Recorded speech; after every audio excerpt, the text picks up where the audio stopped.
এবছর শুরুর দিকে প্রচণ্ড গরম পড়ায় গাছপালা, বিশেষ করে ছাদে থাকা গাছপালার অবস্থা হয়েছিল খুবই শোচনীয়। এর সঙ্গে গরমে জল হয়ে যাচ্ছিল প্রচণ্ড গরম, তার ফলে পদ্মের বেশিরভাগ পাতাই যাচ্ছিল পুড়ে। তবে দেরিতে হলেও বর্ষা চলে এসছে এবং বর্ষা আসার পর প্রকৃতিও ফিরে পেয়েছে তার নতুন রূপ।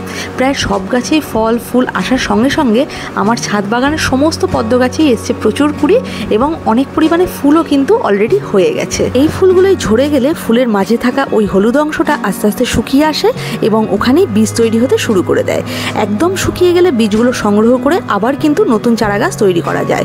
তবে বীজ থেকে চারা তৈরি করলে একটা সমস্যা আছে, সেটা হলো সেই চারা গাছে ফুল আসতে কিন্তু বেশ সময় লেগে যায়। এছাড়াও গাছে বীজ তৈরি করলে এই সময় ফুলের পরিমাণও বেশ কমে আসে।